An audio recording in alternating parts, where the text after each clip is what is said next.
కొరకు దేవుడు సిద్ధపరిచిన వాగ్దానాన్ని మనం స్వాధీనపరచుకుందాం. పరిశుద్ధ గ్రంథంలో నుండి యెహెజ్కేలు గ్రంథము 36వ అధ్యాయము 11వ వచనాన్ని మీరు అండర్లైన్ చేసుకోండి. అద్భుతమైన మాట దేవుడు మీకు ఇస్తా ఉన్నారు. ఈ దినము కొరకు దేవుడు సిద్ధపరిచిన వాగ్దానము యెహెజ్కేలు గ్రంథము 36వ అధ్యాయము 11వ వచనం. 11వ వచనంలో 4th లైన్ అండర్లైన్ చేసుకోండి. మునుపటి కంటే అధికమైన మేలు మీకు కలగజేసేదను. మునుపటి కంటే, పాత సంవత్సరం కంటే, గతించిన కాలంలో కొన్ని జరిగింది, అది మంచిగా జరిగింది, ఇలాగ అయింది, లేకపోతే అది అలా జరిగింది అని అనుకుంటామేమో. అంతకంటే ఆమేన్, అంతకంటే నీ కుటుంబంలో గొప్ప కార్యం దేవుడు చేస్తున్నాడు. నీ వ్యాపారంలో అభివృద్ధి చూస్తావు, నీ కుటుంబంలో దీవెన చూస్తావు, నీ ప్రయాణంలో సఫలము చూస్తావు.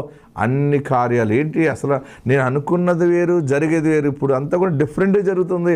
నేను వెళ్ళి మాట్లాడదాం అనుకునేప్పుడు వారినే దేవుడు నా దగ్గర తీసుకొస్తున్నాడు అనుకుంటావు.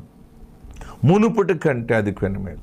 నీ శాలరీలో మార్పు వస్తుంది, నీ ఇన్కంలో మార్పు వస్తుంది, నీ ఆదాయంలో, అన్ని విషయాల్లో కలిసి వచ్చే దీవెనలు చూస్తావు. ఏం చూస్తానో, ఎన్ని పోతున్నాయి అని అనుకుంటావేమో. ఎన్ని పోయినా మళ్ళీ తిరిగి నీ దగ్గరికి రావాలని దేవుడు ఆజ్ఞాపించాడు. దేవుని యొక్క వాగ్దానము మునుపటి కంటే అధికమైన మేలు చూస్తావు. ఈ సంవత్సరం, ఈ నెలలోనే ఒక బలమైన దీవెన చూస్తావు. దేవుడే, ఆత్మ అయిన దేవుడు నీతో చెప్తున్న మాట తన దాసుని ద్వారా ప్రకటిస్తూ ఉన్నాడు. మునుపటి కంటే ఇంట్లో గర్భఫలం చూస్తావు, భూఫలాన్ని